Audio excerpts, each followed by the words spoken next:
Obulapuram mining కేసుకి సంబంధించి నిర్దోషిగా కోర్టు తేల్చడంతో సబితా ఇంద్రారెడ్డి రియాక్ట్ అవుతున్నారు. లైవ్ లో చూద్దాం. ఏ తప్పు చేయకపోయినా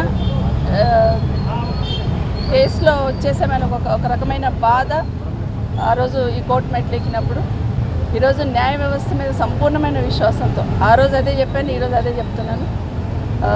తప్పకుండా న్యాయ వ్యవస్థ ద్వారా న్యాయం జరుగుతుందని నమ్మాను. న్యాయం జరిగింది. కానీ 12.5 సంవత్సరాలు నేను పడ్డ అవమానాలు, 12.5 సంవత్సరాలు ఏ ఎన్నికలు వచ్చినా ప్రతిపక్షంలో ఉన్న వాళ్ళు అవినీతి పరురాలని, కేసులో ఉందని, జైలు పోతారని రకరకాల ప్రచారాలు చేసి మాట్లాడుతున్న సందర్భంలో ఎంతో బాధపడ్డాను. అట్లా ప్రచారం చేస్తూ ఉన్న నా నియోజకవర్గ ప్రజలు కానీ, నా జిల్లా ప్రజలు కానీ నా మీద సంపూర్ణంగా విశ్వాసాన్ని ఉంచారు. నా నియోజకవర్గ ప్రజలైతే ఎన్ని రకాలుగా మాట్లాడినా, ఈ కేసులను ముందు పెట్టి రాజకీయంలో ప్రచారం చేసినా కూడా నమ్మకుండా నన్ను గెలిపించున్నారు. నా నియోజకవర్గ ప్రజలకు కానీ, నా జిల్లా ప్రజలకు కానీ, ఈ 12.5 సంవత్సరాలు నాతో పాటు వెన్నంటుండి ధైర్యాన్ని ఇచ్చిన అందరికీ కూడా ప్రత్యేకంగా ధన్యవాదాలు తెలియజేస్తున్నాను. మరొకసారి భారతదేశంలో న్యాయ వ్యవస్థ న్యాయం జరుగుతుందని ఒక విశ్వాస నమ్మకాన్ని కలిగించున్నారు. Thank you so much. Thank you so much. మీరు కూడా సపోర్ట్ ఇచ్చినారు. స్వాతి సబితా ఇంద్రారెడ్డి రియాక్షన్. 12 ఏళ్ల పాటు ఎన్నో అవమానాలు ఎదుర్కొన్నాను, అవినీతి పరురాలు అనే ముద్రని మోస్తూ ఇన్ని సంవత్సరాల పాటు తాను భరించాల్సి వచ్చింది. ఎట్టకేలకు తనను నిర్దోషిగా తేల్చడంతో న్యాయ వ్యవస్థ మీద తనకు నమ్మకం పెరిగింది అన్నారు సబితా ఇంద్రారెడ్డి. ఆ రోజు కూడా తాను అదే విషయం చెప్పాను, ఖచ్చితంగా న్యాయం గెలుస్తుందని తాను విశ్వసించాను, అదే జరిగింది అని చెప్పి సబితా ఇంద్రారెడ్డి కాస్త భావోద్వేగానికి గురైతూ మీడియాతో మాట్లాడారు.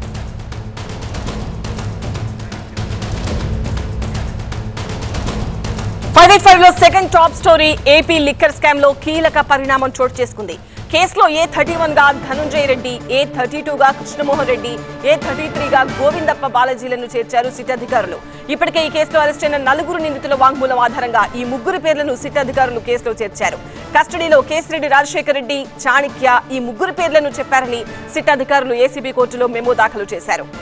ఈ కేసులో తమ పేర్లను చేర్చక ముందే గత వైసీపీ ప్రభుత్వ హయాంలో సీఎంఓలో సెక్రటరీగా పనిచేసిన ఐఏఎస్ అధికారి ధనుంజయ రెడ్డి, మాజీ సీఎం జగన్ ఓఎస్డీ కృష్ణమోహన్ రెడ్డి, భారతీయ సిమెంట్స్ డైరెక్టర్ గోవిందప్ప ముందస్తు బెయిల్ కోసం సుప్రీంకోర్టును ఆశ్రయించారు. అయితే ఈ 3కి మధ్యంతర బెయిల్ ఇచ్చేందుకు ధర్మాసనం నిరాకరించింది. బుధవారం ఏపీ హైకోర్టులో విచారణ ఉన్నందున జోక్యం చేసుకోబోమని సుప్రీంకోర్టు స్పష్టం చేసింది. దీంతో సిట్ అధికారులు ఈ 3ని ఇవాళ లిక్కర్ కేసులో నిందితులుగా చేర్చారు. లిక్కర్ స్కామ్ లో నెక్స్ట్ ఏం జరగబోతోంది అనే ఉత్కంఠ అయితే కొనసాగుతోంది. A1 Kesireddy Rajasekhar Reddy, A8 Chanakya, A6 Sajjala Sridhar, A30 పైలా దిలీప్ కు ఈ నెల 20 వరకు రిమాండ్ పొడిగిస్తూ ఏసీబీ కోర్టు ఆదేశాలు జారీ చేసింది. మరోవైపు కేసిరెడ్డి రాజశేఖర్ రెడ్డిని సిట్ అధికారులు కస్టడీకి తరలించారు. మంగళవారం రిమాండ్ ముగియనుండటంతో కేసులో మిగతా 2 నిందితులు అయిన సజ్జల శ్రీధర్ రెడ్డి, పైలా దిలీప్లను మాత్రమే సిట్ అధికారులు కోర్టులో హాజరుపరిచారు. కేసిరెడ్డి రాజశేఖర్ రెడ్డి, చాణిక్య కస్టడీలో ఉన్నట్టు కోర్టుకు అధికారులు తెలిపారు.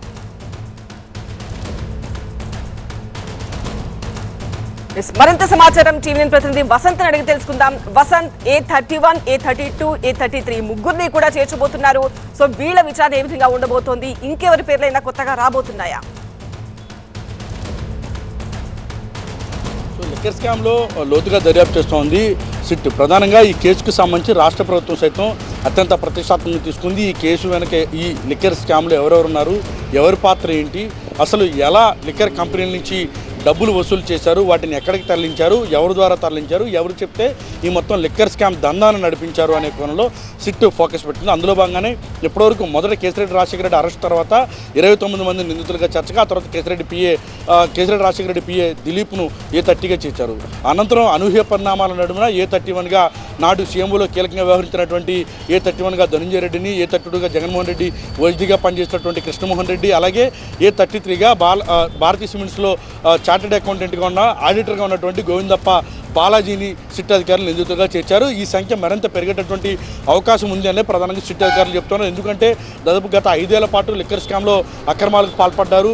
సెలెక్టివ్ బ్రాండ్స్ని కొన్ని కంపెనీల ద్వారా వసూలు కొన్ని కంపెనీల ద్వారా మార్కెట్లోకి ఇంప్లిమెంట్ చేసి ఏపీబీఎస్ఎల్ ద్వారా మొత్తం ఈ తతంగాన్ని నడిపించారు. ఏపీబీఎస్ఎల్ నుంచి డిస్టిలరీ వరకు కూడా అనేక రకాలుగా కూడా కొన్ని మేనేజ్మెంట్ సిస్టమ్స్ను ఏర్పాటు చేసి వసూలుకు పాల్పడ్డారనేది ప్రధానమైనటువంటి ఆరోపణ. ఈ ఆరోపణలో భాగంగానే ప్రస్తుతం ఏపీబీఎస్ఎల్ ఎండీగా పనిచేసినటువంటి వాసుదేవ్ రెడ్డితో పాటుగా స్పెషల్ ఆఫీసర్గా పనిచేసినటువంటి సత్యప్రసాద్లు ఇచ్చినటువంటి స్టేట్మెంట్ల ఆధారంగానే ప్రస్తుతం ధనంజయ రెడ్డిని అలాగే కృష్ణమోహన్ రెడ్డితో పాటుగా బాలాజీ గోవిందప్పల్ని ముగ్గురిని నిందితులుగా కూడా చేర్చారు. మరోవైపు ఈ కేసుకు సంబంధించి ఇప్పుడు 4 నిందితుల్ని అదుపులో తీసుకోగా మరికొన్ని అరెస్టులు కూడా ఉంటాయన్న సంకేతాలను కూడా చిట్టు చాలా బలంగా పంపుతూ ఉంది. ఈ సంఖ్య మరింత పెరిగేటటువంటి అవకాశం అయితే ఉంది. మరోవైపు ఈ ముగ్గురికి సంబంధించి ఇప్పటివరకు కేవలం కన్ఫెషన్ ఆధారంగా మాత్రమే వారికి సంబంధించినటువంటి పేర్లను రిమాండ్ రిపోర్ట్లో చేర్చగా అనూహ్యంగా ఈరోజు వారిని నిందితులుగా చేరుస్తూ ఏసీబీ కోర్టులో మెమో దాఖలు చేశారు. మరోవైపు ఇదే కేసులో వీరు అరెస్ట్ చేస్తారన్న ఆందోళనతో ఇప్పటికే హైకోర్టులో ఆశ్రయించారు ముందస్తు బెయిల్ పైన. రేపు దానిపైన విచారణ జరగబోతోంది. ఇదే కేసులో ఎస్ఎల్పీ పిటిషన్ కూడా సుప్రీంకోర్టులో దాఖలు చేశారు. ఆ పిటిషన్లకు సంబంధించి తాము జోక్యం చేసుకోబోము, అలాగే ఈ కేసులో ఉపశమనం కల్పించాలని ఎటువంటి ఆదేశాలు ఇవ్వలేమంటూ కూడా సుప్రీంకోర్టు చాలా స్పష్టంగా చెప్పింది. ఈ నాటకీయ పరిణామాల నడుమనే అనూహ్యంగా వీరికి సంబంధించినటువంటి పేర్లను ఇటు ఈ కేసులో చేరుస్తూ ఏసీబీ కోర్టులో మెమో దాఖలు చేశారు సిట్ అధికారులు. సో ప్రస్తుతం ఏ రకంగా సిట్ ముందుకు వెళ్ళబోతా ఉందనేటువంటి ఆసక్తి నెలకొంది. రేపు ఏపీ హైకోర్టులో కూడా విచారణ జరగబోతున్నటువంటి నేపథ్యంలో వీరికి ఉపశమనం లభిస్తుందా లేదా, లేకపోతే విచారణకు సహకరించాలంటూ గతంలో మిథున్ రెడ్డికి కొన్ని ఆదేశాలను సుప్రీంకోర్టు ఇచ్చినటువంటి నేపథ్యంలో ఆ దిశగానే ముందడుగు పడుతుందా, లేక సిట్ అధికారులు ఈ కేసులో విచారించేందుకు ముందుకు రావాలి, ఖచ్చితంగా ప్రత్యక్షంగా హాజరు కావాలంటూ కూడా కోర్టు ముందు విన్నవించేటటువంటి అవకాశం ఉందని కూడా మనకి సమాచారం అయితే అందుతోంది. సో ఇప్పటివరకు సత్యప్రసాద్ అలాగే వాసుదేవరెడ్డి స్టేట్మెంట్ ఆధారంగా ప్రస్తుతం ఈ ముగ్గురిని ఎఫ్ఐఆర్లో చేరుస్తూ కూడా సిట్ అధికారులు ఏసీబీ కోర్టులో మెమో దాఖలు చేశారు. వీరికి సంబంధించిన నోటీసులు జారీ చేసేటటువంటి అవకాశం అయితే ఉంది. మరికొద్ది రోజుల్లోనే ఈ లిక్కర్ స్కామ్కి సంబంధించినటువంటి అంశంలో కొన్ని కీలక అరెస్టులు ఉంటాయన్న సంకేతాలను కూడా సిట్ చాలా స్పష్టంగా పంపుతూ ఉంది. Right Vasant. Third super exclusive news చూద్దాం. మిస్ వరల్డ్ పోటీలకు హైదరాబాద్ అంతా సిద్ధమైంది. శంషాబాద్ ఎయిర్పోర్ట్ తో పాటు హైదరాబాద్ లోనూ మిస్ వరల్డ్ పోటీల సందడి నెలకొంది. ఈ పోటీలో పాల్గొనేందుకు ప్రపంచ సుందరీమణులు ఒక్కొక్కరుగా హైదరాబాద్ నగరానికి చేరుకుంటున్నారు. శంషాబాద్ ఎయిర్పోర్ట్ కు చేరుకుంటున్న అందగత్తెలకు ప్రభుత్వం తరపున సంప్రదాయబద్ధంగా స్వాగతం పలుకుతున్నారు. మిస్ వరల్డ్ టీంలో బస చేసేందుకు హైదరాబాద్ లో ప్రముఖ హోటల్స్ లో ఏర్పాట్లు చేస్తున్నారు. మిస్ వరల్డ్ పోటీలు ఈ నెల 10న గచ్చిబౌలి ఇండోర్ స్టేడియంలో ప్రారంభం కానుండగా 31న హైటెక్స్ లో గ్రాండ్ ఫినాలేతో ముగియనున్నాయి. అదే రోజు విజేతను ప్రకటిస్తారు. జూన్ 2న రాజ్భవన్ లో జరిగే తెలంగాణ అవతరణ దినోత్సవం వేడుకల్లో మిస్ వరల్డ్ గా నిలిచిన సుందరీమణి పాల్గొంటారు. అయితే ఈ పోటీలకు 116 దేశాలకు చెందిన పోటీదారులు హాజరు కానున్నారు.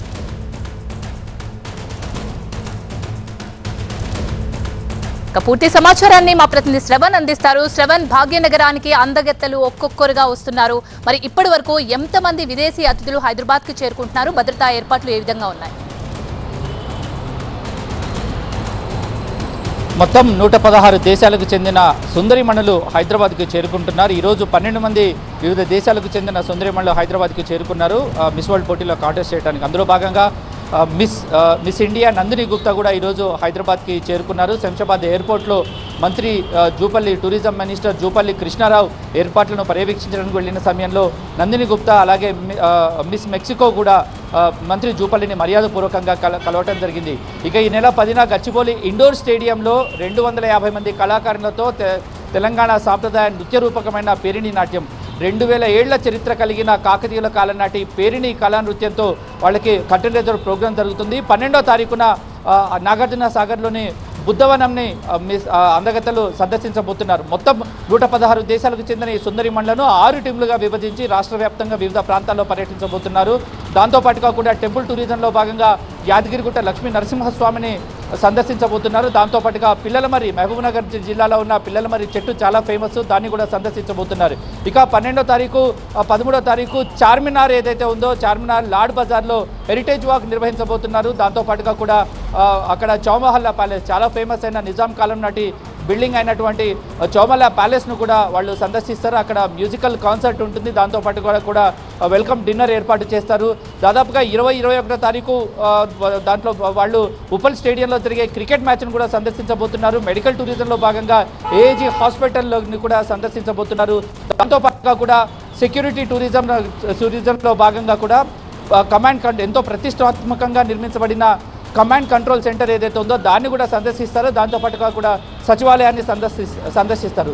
ఈ ప్రపంచ సుందరీమణులు ఏదైతే ప్రాంతాలను సందర్శిస్తున్నారో వాటికి హై సెక్యూరిటీని ఏర్పాటు చేశారు. పూర్తిగా ఆర్మ్డ్ ఫోర్సెస్తోని పూర్తి భద్రత కల్పించారు. ఎందుకంటే ఈ 116 దేశాలకు చెందిన సుందరీమణులు కేవలం విదేశీ ప్రతినిధులు మాత్రమే కాదు, ఆయా దేశాలకు చెందిన మోస్ట్ ఇంపార్టెంట్ వివిఐపి పర్సన్స్ కాబట్టి భద్రతలో ఎటువంటి లోపం ఉండకుండా సీఎం రేవంత్ రెడ్డి ప్రత్యక్షంగా దీనిపై సమీక్ష చేయడం జరిగింది. మరికొద్దిసేపట్లో ప్రభుత్వం తరపు నుంచి మంత్రి జూపల్లి కృష్ణారావు, అలాగే ఇండియన్ యాక్టర్ సోనూ సూద్, దాంతోపాటుగా miss world CEO Julia మోర్లీ team అంతా కూడా కలిసి ఒక ప్రెస్ మీట్ని ఆర్గనైజ్ చేయబోతున్నారు. ఏర్పాట్లను ఎలా నిర్వహించబోతున్నారు. మొత్తానికి 15,000 కోట్ల పెట్టుబడులే లక్ష్యంగా రీసెంట్గా అసెంబ్లీలో ఒక టూరిజం పాలసీని ప్రకటించిన నేపథ్యంలో ఇంటర్నేషనల్ ఈవెంట్, ఎందుకంటే ప్రపంచవ్యాప్తంగా అత్యధికంగా వీక్షించబడే ఈ ఈవెంట్లలో ఇది 3వ ప్లేస్లో ఉంటుంది. ఎందుకంటే ఫస్ట్ది వచ్చేసి ఒలింపిక్ గేమ్స్ ఉంటుంది, రెండోది వరల్డ్ కప్ సాకర్ గేమ్స్ ఉంటాయి, దాంతోపాటుగా 3వ ప్లేస్లో ప్రపంచ సుందరి పోటీలు ఉంటాయి. 150 దేశాల్లో ప్రత్యక్ష ప్రసారం అవుతుంది. 116 దేశాలకు చెందిన సుందరిమణులు తెలంగాణ వ్యాప్తంగా పర్యటిస్తారు కాబట్టి దీనిపైన విస్తృత ప్రచారం కలుగుతుంది. ఇంటర్నేషనల్ టూరిజం బాగా పెరుగుతుంది అనేది ప్రభుత్వం పూర్తిగా దీని మీద భావిస్తుంది. ఇక పెట్టుబడుల విషయానికి దాంతోపాటుగా కూడా ప్రభుత్వం చేస్తున్న ఖర్చు మీద వివిధ పార్టీల నుంచి అయ్యుండొచ్చు, బజరంగ్ దళ్ లాంటి సంచలన విమర్శలు ఎదుర్కొంటున్న నేపథ్యంలో నామమాత్రపు ఖర్చుతోనే ఈ పోటీలను నిర్వహిస్తున్నామని ప్రభుత్వం క్లారిటీగా చెప్పడం జరిగింది. Right, thanks for the update Shravan. Private లో 4th టాపిక్ చూద్దాం. తెలంగాణ ఆర్టీసీ కార్మికుల సమ్మె వాయిదా పడింది. ప్రభుత్వంతో ఆర్టీసీ జేఏసీ చర్చలు సఫలమయ్యాయి. ఆర్టీసీ జేఏసీ నేతలతో చర్చలు జరిపిన మంత్రి పొన్నం సమస్యల పరిష్కారానికి సానుకూలంగా ఉన్నామని చెప్పారు. అలాగే దేశంలోని ఉద్రిక్తత పరిస్థితుల నేపథ్యంలో సమ్మె విరమించుకోవాలని ఆర్టీసీ కార్మిక సంఘాల జేఏసీకి విజ్ఞప్తి చేశారు. దాంతో ఆర్టీసీ సమ్మెని తాత్కాలికంగా వాయిదా వేస్తున్నట్లు ప్రకటించారు ఆర్టీసీ జేఏసీ నేతలు. అయితే హామీలు అమలు కాకపోతే భవిష్యత్తులో సమ్మె తప్పదని హెచ్చరించారు. దేశ సమగ్రత కోరే అటువంటి వాళ్ళగా తర్వాత రేపు పొద్దుగాల అన్నిటికీ మేము కూడా సానుకూలంగా ఉంటామని చెప్పిన హామీకి మా సమ్మెను కొద్ది రోజులు వాయిదా వేసుకోమని వాళ్ళు రిక్వెస్ట్ చేశారు. కాబట్టి పంతాలకు పట్టింపులకు పోకుండా మేము కూడా ఈ సమ్మెను కేవలం వాయిదా మాత్రమే వేసుకుంటున్నాం. రేపు ఈ సమస్యలను కనుక పరిష్కరించకుండా మరి వాటిని ఆ విధంగానే ఉంచే మట్టుకు ఖచ్చితంగా మళ్ళీ మేము సమ్మె డేటును ప్రకటించి సమ్మెకి వెళ్తామని చెప్పేసి మేము వారికి కూడా తెలియజేసినాం. ఇది కేవలము తాత్కాలికంగా వాయిదా వేసుకోవడం మాత్రమే అని మీ అందరికీ మీడియా మీద తెలియజేస్తున్నాం. రైట్, ఇదే అంశానికి సంబంధించి మనకి పూర్తి డీటెయిల్స్ ఇవ్వడానికి మా ప్రతినిధి ఎలెందర్ సిద్ధంగా ఉన్నారు. ఎలెందర్, చెప్పండి, ఒకవైపు ఆర్టీసీ సమ్మె, ఒకవైపు ఉద్యోగుల చర్చలు, దీనికి సంబంధించి అసలు గవర్నమెంట్ రియాక్షన్ ఏ విధంగా ఉంది, డీటెయిల్స్ ఏంటి? రైట్, మొత్తంగా ఇటు కార్మిక సంబంధించి అంటే ఉద్యోగ సంఘాలు, ఇటు ఆర్టీసీ కార్మిక సంఘాలు సమ్మెకు పిలుపునిచ్చిన నేపథ్యంలో వీళ్ళతో చర్చలకు ప్రభుత్వం ముందడుగు వేస్తూ ఒక తొలి అడుగు వేసింది. ఈరోజు పూర్తి స్థాయిలో ఆర్టీసీకి సంబంధించి గత కొన్ని రోజులుగా సమ్మె ఉంటుంది దానికి సంబంధించి ర్యాలీలు కావచ్చు, నిరసన కార్యక్రమాలు చేపడుతున్నటువంటి ఆర్టీసీని ఈరోజు ఎమ్మెల్యే మధ్యవర్తిత్వంతో ఈరోజు పొన్నం ప్రభాకర్ రవాణా శాఖ మంత్రి ఆర్టీసీ జేఏసీతో పిలిచి చర్చించారు. సమస్యలకు సంబంధించి కూడా కొన్ని ఫైనాన్షియల్ అంశాలు ఏవైతే ఉన్నాయో వాటికి కొంత గడువు కావాలని చెప్పినప్పటికీ ఫైనాన్షియల్ అంశాలు లేని ఏవైతే ఉన్నాయో యూనియన్ల పునరుద్ధరణ కావచ్చు, మిగతా అంశాలకు సంబంధించి ఒక సర్టెన్ టైం వరకు కూడా హామీ ఇస్తున్నారు. సో హామీ టైం మేరకు తప్పకుండా మేము దీనికి సంబంధించి సానుకూలంగానే వెయిట్ చేస్తాము అని చెప్పేసి కూడా ఆర్టీసీ జేఏసీ చెప్పింది. ఈ నేపథ్యంలోనే మంత్రి హామీ మేరకు ప్రస్తుతం దేశ పరిస్థితుల నేపథ్యంలో, యుద్ధ వాతావరణం ఉన్నటువంటి నేపథ్యంలో సమ్మెను తాత్కాలికంగానే మాత్రమే వాయిదా వేస్తున్నాము. హామీలు నెరవేర్చకపోతే భవిష్యత్తులో ఎట్టి పరిస్థితుల్లో ఆర్టీసీ జేఏసీ తప్పకుండా సమ్మె బాట పడుతుందనేది ఆర్టీసీ జేఏసీ చెప్తుంది. మరొక వైపు ఉద్యోగ సంఘాలకు సంబంధించి కూడా ఇప్పటికే సీఎం కూడా సీరియస్ అయినటువంటి నేపథ్యంలో వారి సమస్యల పరిష్కారం కోసం కూడా ఈరోజే కొద్దిసేపటి క్రితమే ఒక కమిటీని నియమించింది.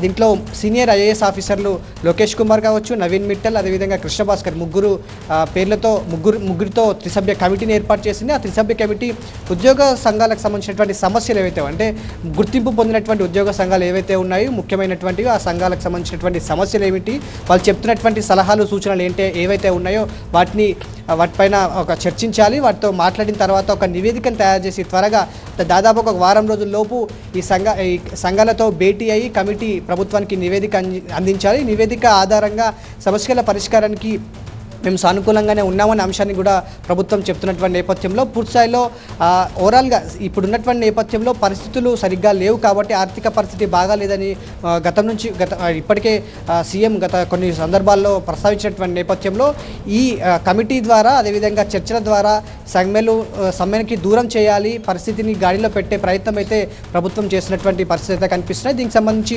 ఆర్టీసీ అయితే ప్రస్తుతానికి తాత్కాలికంగా సమ్మెను వాయిదా వేసుకున్నప్పటికీ కూడా ఉద్యోగాల సంఘాలకు సంబంధించి వాళ్ళ సమస్యలు ఏంటి అనే అంశాలకు సంబంధించి తెలుసుకునేందుకు ప్రస్తుతానికి ఒక కమిటీ అయితే వేసింది. ఆ కమిటీ నివేదికను ప్రభుత్వానికి అందించిన తర్వాత ఆలోపు వీళ్ళు ఏ నిర్ణయం తీసుకోకుండా ఉండేందుకు సమస్యల పరిష్కారం దిశగా ప్రభుత్వం అడుగు వేసిందనే విషయాన్ని ఉద్యోగ సంఘాలకై తెలియజేసినటువంటి నేపథ్యంలో వారు దీన్ని స్వాగతిస్తున్నారు. మేము తప్పకుండా వీరితో సమస్యలు చర్చించి ప్రభుత్వం దృష్టికి మా సమస్యలు వెళ్లేలాగా మేము కమిటీకి సహకరిస్తామనేది మాత్రం ఉద్యోగ సంఘాలు ఒకవైపు చెప్తున్నాయి. ఫైర్డ్ ప్లేలో లాస్ట్ స్టోరీ చూద్దాం. అమరావతి పనులు మరింత ఊపందుకునేలా వడివడిగా అడుగులు పడుతున్నాయి. ఇక ఇందులో భాగంగా cabinet sub committee, CRD authority వేరువేరుగా సమావేశమయ్యాయి. కేబినెట్ సబ్ కమిటీ భేటీలో ప్రధానంగా రాజధాని ప్రాంతంలో వేర్వేరు సంస్థలకిచ్చే భూ కేటాయింపులపై చర్చ జరిగింది. భూ కేటాయింపులపై తీసుకున్న నిర్ణయాలను కేబినెట్ భేటీలో చర్చించి వాటికి ఆమోద ముద్ర వేసే అవకాశం ఉంది. ఇక మరోవైపు రాజధాని పరిధిలో చేపట్టాల్సిన మరికొన్ని పనులపై సిఆర్డీ అథారిటీ చర్చించింది. రాజధాని పరిధిలో సంస్థలకి భూ కేటాయింపులపై నిర్ణయం తీసుకున్నట్టుగా తెలుస్తోంది. ఇప్పటి వరకు 49,154 కోట్ల రూపాయల పనులకు అనుమతిచ్చింది సిఆర్డీ అథారిటీ. ఇక మరో 15,757 కోట్ల రూపాయల విలువైన పనులకి ఆమోదం తెలిపినట్టుగా సమాచారం. మొత్తంగా అమరావతిలో 64,912 కోట్ల రూపాయల పనులు చేపట్టాలని సర్కార్ భావిస్తోంది. పూర్తి అప్డేట్స్ మా అసోసియేట్ ఎడిటర్ ఈశ్వర్ అందిస్తారు. ఈశ్వర్, ఏ సంస్థలకి భూ కేటాయింపులు చేయాలని నిర్ణయించారు? వాటికి ఎప్పుడు ఆమోద ముద్ర పడే అవకాశం కనిపిస్తోంది? ప్రధానంగా మోడీ పాల్గొన్న అమరావతి రీలాంచ్ తర్వాత చాలా కీలకమైన 2 సమావేశాలు ఈరోజు చోటు చేసుకున్నాయి. అమరావతి రాజధాని కళను వీలైనంత త్వరగా సాకారం చేయాలన్న లక్ష్యంతో ఉన్న రాష్ట్ర ప్రభుత్వం ఆ దిశగా వడివడిగా అడుగులేస్తుంది. అందులో భాగంగానే 2 క్రియాశీలకమైన మీటింగ్ ఈరోజు. ఒకటి మంత్రివర్గ ఉపసంఘం ఏదైతే గతంలో దాదాపుగా 131 సంస్థలకి ల్యాండ్ అలాట్మెంట్ చేశారు, వాటిలో కొన్ని సంస్థలు కొన్ని ఇంకా రావాల్సి ఉన్నాయి. వాటికి సంబంధించి వాళ్ళకి ఇప్పటికీ కరస్పాండెన్స్ చేస్తున్నారు. వాటిలో దాదాపుగా 31 సంస్థలకు సంబంధించి పూర్తిగా కొన్నిటికి ల్యాండ్ని అక్కడి నుంచి పరిణామాన్ని తగ్గించారు, మరికొన్నిటికి ఇక్కడి నుంచి వేరే ప్రాంతాలకు మార్చారు. దాదాపుగా 13 సంస్థలకి ల్యాండ్ అలాట్మెంట్స్ రద్దు చేశారు. ఎందుకంటే వాళ్ళకి సంబంధించిన ఇంకా దాదాపు ఇప్పుడు వచ్చేందుకు సరిగా ఇంకా పూర్తి స్థాయిలో ఆసక్తి చూపకపోవడం కావచ్చు, అనేక కారణాలతో. మరొక కీలకమైన సమావేశం కొద్దిసేపటి క్రితమే ప్రారంభమైంది. 47వ సిఆర్డీ అథారిటీ మీటింగ్. ఈ మీటింగ్ చాలా కీలకమైనదిగా మనం భావించాల్సి ఉంటుంది. ముఖ్యమంత్రి అధ్యక్షతన ప్రస్తుతం ఆ సమావేశం జరుగుతోంది. అందులో చాలా కీలకమైన నిర్ణయాలు తీసుకునే అవకాశం ఉంది. ప్రధానంగా అందులో డిజైన్లకు సంబంధించి ఐకానిక్ టవర్స్కి సంబంధించి 5 ఐకానిక్ టవర్లను కట్టాలని రాష్ట్ర ప్రభుత్వం నిర్ణయించింది. అది డయాగ్రిడ్ మోడల్లో కట్టాలనుకుంటోంది. అది దేశంలోనే మొదటిసారి ఆ సాంకేతిక పరిజ్ఞానాన్ని వినియోగించడం. దాదాపుగా 47 టవర్లు, 47 ఫ్లోర్లు ఉండే ఒక బిల్డింగ్ని, దానిపైన హెల్ప్యాడ్ ఉండేటట్టుగా ఒక ఐకానిక్ టవర్స్ నిర్మించాలని నిర్ణయించింది. అదే సమయంలో అసెంబ్లీకి సంబంధించి కావచ్చు, హైకోర్టుకి సంబంధించి కావచ్చు, డిజైన్లను కూడా ఖరారు చేయబోతోంది ప్రస్తుతం జరుగుతున్న సమావేశం. ఇందులో దాదాపుగా ప్రపంచ ప్రఖ్యాతిగాంచిన, అంతర్జాతీయ స్థాయిలో ప్రఖ్యాతిగాంచిన డిజైనర్స్ అందులో పాల్గొంటున్నారు. నారిమన్ ఫోస్టర్స్, అలాగే యూకేకి సంబంధించిన ఒక సంస్థ, అదే సమయంలో హఫీజ్ కాంట్రాక్టర్స్, అలాగే ఎల్ఎన్టీకి సంబంధించిన 3 ప్రతినిధులతో ఆ డిజైన్లన్నీ రూపొందించారు. ప్రస్తుతం ముఖ్యమంత్రి ఆ డిజైన్లను ఖరారు చేసే పనిలో ఉన్నారు. అదే సమయంలో దాదాపుగా మరికొన్ని ఇన్ఫ్రాస్ట్రక్చర్ ప్రాజెక్టులని పూర్తిగా దీన్ని జీవోఎంలో కొంత వాటికి సంబంధించిన అనుమతి ఇచ్చారు. వాటికి సంబంధించిన అథారిటీ కూడా దాన్ని అప్రూవ్ చేయబోతుంది. సో వీటన్నిటి వివరాలు మరికొద్దిసేపట్లోనే మంత్రి నారాయణ మీడియాకి వివరించే అవకాశం ఉంది. ఇంకా సమావేశం జరుగుతున్నందువల్ల పూర్తి స్థాయిలో వివరాలు రాలేదు. కానీ చాలా కీలకమైన ఒకటి డిజైన్లకు సంబంధించింది, కొన్ని మరొక 15,000 కోట్ల రూపాయలకు సంబంధించిన ఇన్ఫ్రాస్ట్రక్చర్ ప్రాజెక్టుకి సంబంధించినవి ఈ నిర్ణయాలన్నీ తీసుకోబోతున్నారు. మరి కాసేపట్లో వాటికి సంబంధించిన వివరాలన్నీ అందించే అవకాశం ఉంది. Right, thank you Eshwar, thanks for the updates. ఇది వాళ్ళ 5 at 5.